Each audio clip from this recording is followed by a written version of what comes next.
Is traffic from ChatGPT going to overtake traffic from Google in 2028? That's what some people are saying. I'm seeing it in the feeds. That's what Semrush is saying. Yeah. For us, it's a matter of like, how do you optimize for each? How do you figure out which one to prioritize? So I'm excited to jump into that today and like figure out, okay, how do we do this for both channels?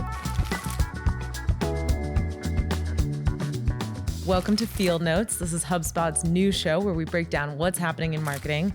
I'm Asia Frost, Senior Director of Global Growth and Paid Advertising at HubSpot. And I'm Kyle Denhoff, Senior Director of Content at HubSpot.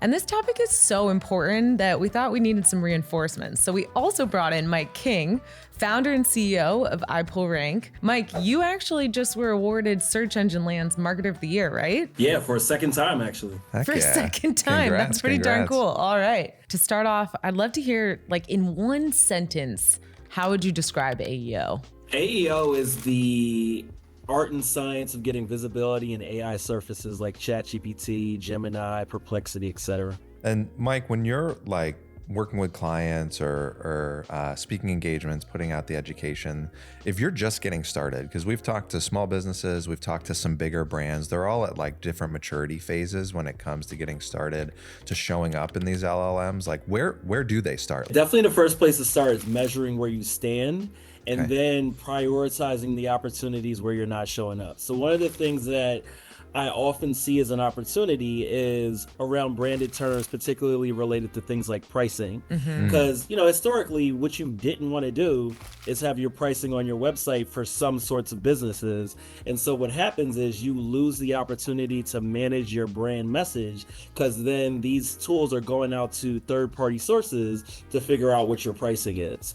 So any really important brand terms like that should be your place where you're going after getting visibility just to get it started. Well, I'm really glad that you brought up measurement, because that's something that we care deeply about at HubSpot.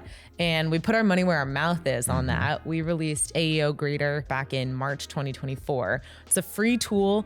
Anyone can use it. You don't have to be a HubSpot customer, and it's now available in 6 languages. Yep. Yeah, you can plug in your brand and it'll tell you exactly how you are showing up across all the major answer engines relative to your competitors. We'll drop the link in the description so that folks can take it for a spin, but it's a really powerful, cool tool. And I completely agree. It all starts with understanding where you're strong and where you have gaps. Starting at that foundation, I think that's something we did as well. You Totally. had mentioned this, like when we started out, we did the initial scan and got that report card and started to see where we were falling short, and then what actions we wanted to take right away. So what were one of the things that like your team was able to execute and see improvements from? Yeah, pricing is a really relevant example. We did have a pricing page on our website, but it's rendered with JavaScript.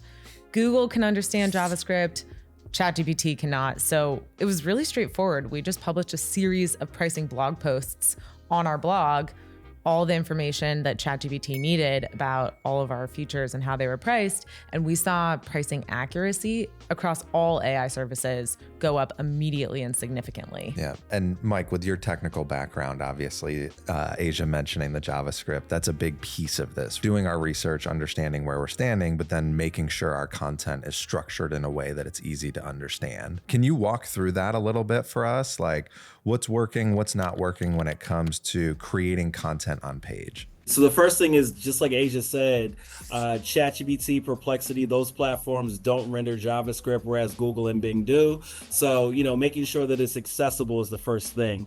Then structuring the content is very much like the things that we've done historically for SEO, like making sure you have clear headings, making sure that you're using things like bullet points and tables and so on. And you want things to be very structured in such a way where you have kind of like atomic units in your content. And what I mean by that is you don't want to have a paragraph that's talking about like 4 or 5 different things.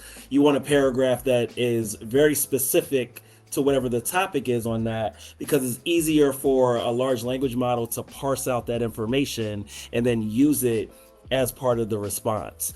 You also want to be using data points that are like very clear, ideally unique ones to you as well. Like if you have a fact in your content that is supported by the other facts that are corroborated, then they are going to use that because you're the only source for it. The way that I always explain it to folks outside of the AEO SEO world is LLMs are very lazy readers. If you just throw walls of text at an LLM, if you throw a bunch of different ideas in one section, the chances of it pulling that information go way down. And so you need to make it as clear to read as possible. One thing I'm interested in is like, what are some things maybe that we've tested that aren't working? So Mike, are there any things that you've done when it comes to a content strategy, a content type, a content format on a page where we thought it was going to get the results and get the citations, but just didn't end up happening for you? So it's not really that. It's more that things that work really well for classic SEO that don't work as well in the LLM environment. Ooh, so as an example, more. A thing that typically works quite well for Google search is removing a meta description entirely, because then Google will surface whatever copy is most relevant to the query, and then there's a higher click-through rate from the user because of that. But in the ChatGPT environment, it actually works better if your meta description kind of spoils what the answer is on the page. So you would think like, oh, because this works well for classic SEO, it should also work on this side. But no, they actually really value the meta description. Yeah, we talk about that too. You want to put the answer first. No bearing the lead when you're trying to cater to an LLM. Speaking of offsite, I think offsite is a huge part of any brand's successful AEO strategy. Similar question as the one Kyle asked. Mike, what have you seen working? What have you seen be less successful? I mean, Reddit is what's working like gangbusters. And then there's also the aspect of link building that people keep trying to figure out what to do here. And it's far more about relevance at this point than it is about volume. So that's one of the things I tell people that not focus on so much anymore. Like, oh, how do I get 1,000 links? Like, no, really focus on getting 5 to 10 really high quality links that are very relevant to the subject matter that your site is covering. Yeah. Oh, there's so much that you just said that I want to dig into. I want to hear how you are leveraging Reddit for iPullRank itself, or maybe iPullRank clients. As far as what we do for our clients, it's mostly helping them build out a strategy. In some cases, it's identifying the right threads for them to be a part of. Some cases it's like, what subreddits do we want to help them get really involved in? And in some cases, a brand may stand up their own subreddit. Yeah. But all of that is like, it's going to be a function of community management. Like, you got to be smart about it. You can't just be jumping into threads and being like, we're the best ever. You got to be a lot more thoughtful and strategic on that. Yeah. That's what I love about Reddit. It is so allergic to inauthentic promotion. And it means you're exactly right. You have to engage really thoughtfully. One interesting thing, obviously this isn't going to work for every brand, but what we've seen is when engagement or participation on HubSpot's subreddit goes up, then positive mentions of HubSpot go up across Reddit. So within all the communities that we are not actively moderating. Sure. And so we've actually really focused on making the HubSpot subreddit a really great place to hang out, because we see ripple effects across the ecosystem. Mike, you also, when we were talking earlier, mentioned like the digital PR component, getting the mentions, the brand mentions over the links.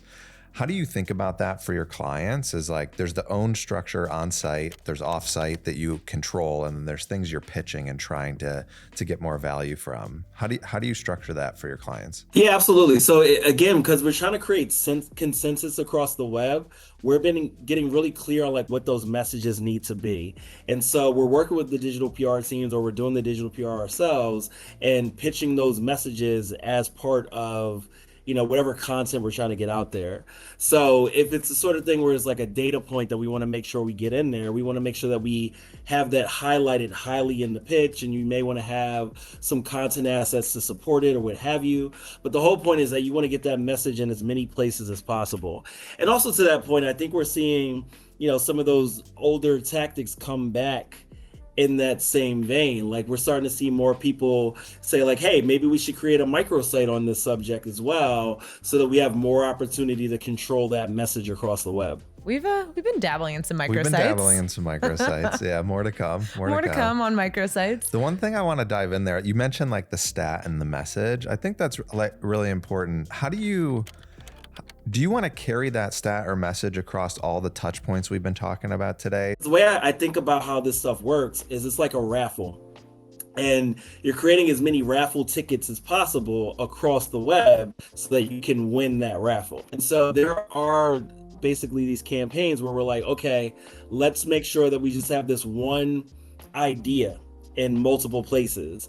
And so it may be worded slightly different, or it may use the same literal statistic in all the different pitching and in the community management work. But the whole point is that, yes, we are trying to create that consensus across as many surfaces as possible so that, you know, when ChatGPT goes out and it's doing all its like synthetic queries and all that, it keeps running into that stat. I think that's like an easy way for, not easy, but one way for anyone. It was a straightforward way for folks who are getting started, right? Yeah. It's like, where do I show up? What are those messages, data points that are critical?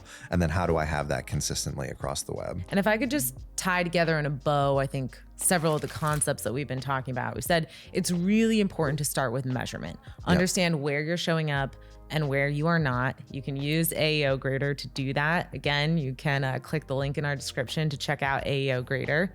Once you have that idea of your visibility gaps, that's when you're going to develop your strategy. And that strategy, as we've talked about, it's going to be both on-site, the content that you create and you own, and it's going to be off-site. And repetition of that concept is going to be really important across all of those places that we know AI is going and training and citing. And I think a challenge, and we've faced this at HubSpot even, is just the alignment of all these channels to like work behind the same strategy. I think like as you grow and scale, folks are implementing things that work on their channel, are native for their channel, but it's actually, can we get aligned on the content strategy, the foundation, the message, and then execute against that? No, I just want to say I agree with that. Like, people more look at generative AI and AI search as like a technical problem. It is more a content strategy problem than anything else. Ooh. Yes, thank you. I love that. Yeah. That is a great segue because, Mike, we really want to pick your brain for a segment that we call The Last Word. This is where we share our sometimes spicy, sometimes controversial takes on anything in marketing. I think, Kyle, you should go first. You get 30 seconds. That's the game. 30 seconds to say your case. Okay. All right, Kyle, tell me when you're ready. All right, let's do it. Okay, go. All right, so my last word is marketing teams need to optimize for the overlap. Today, we've talked a lot about all the different channels you need to show up on, and we jump into like channel tactics all the time. Like, what content am I going to publish to these channels? But it's actually just as important to understand where's your audience spending their time. So when we say optimize for the overlap, it's like, what are the 2 or 3 channels my audience spends time on and the 2 or 3 channels that the LLMs are sourcing? That's really where we want to start our foundation from.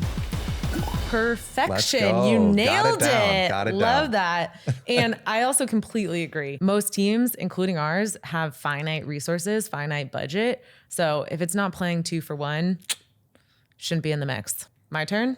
All right, you ready? Yeah. Go. Okay, we need to stop saying this channel is dead about any channel. I remember talking to my boss 6 or 7 years ago, pitching an email newsletter for HubSpot, and she's like, newsletter's dying. Damn, I wish I hadn't listened to her. Email's alive and well. Email's alive and well. I guarantee you, yes, sure, some channels are getting harder, but there is always an exception to a rule. If you have a really good concept for a channel, if your audience is there, you can find a way to make it work. And by saying this channel is dying or this channel is dead, you give up before you've even started. Ooh, close. Yeah. Close. Okay. 31. Strike the last few words from the record. Do you agree, Mike? I agree wholeheartedly. Yeah, I've made more money off of email marketing than I have on like anything else. So yeah. Well, there you go. There it is. Yeah. All right. You ready for the last word, Mike?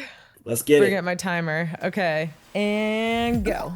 It is a profound mistake to say that optimizing for generative AI is just SEO. From a straight up business perspective, you know, all the business people that are hearing you say that are thinking that you don't understand business and you're going to miss out on opportunities for yourself. Well, that was 19, putting us to shame. I think that's exactly right. I think you can tell from our conversation today that a successful AEO strategy involves a ton of different components across the business. I think it requires buy-in from the top down. 100%. Like, you need all sorts of other teams to really weigh in with you. And even if the tactics are similar right now, they will not be long term. So it's a really silly thing to be like, oh, it's just SEO and put it in that box. Well, I think that's something that we wholeheartedly believe, which you can see by how much we've been talking about AEO at HubSpot. Yeah. AEO is part of the new loop marketing framework that HubSpot has also been talking a lot about. It's part of the amplify phase of this 4-stage playbook. Yeah, it's critical for reaching audiences at this point, right? It has to be part of the mix. Mike, it has been such a blast talking with you. You dropped so many gems. This has been Field Notes, the new show where we break down what's happening in marketing. I'm Asia Frost. And I'm Kyle Denhoff. We'll see you next time. Should we do like a sales summer house? Oh my God, that would actually be amazing. I mean, it would be like a potential legal nightmare.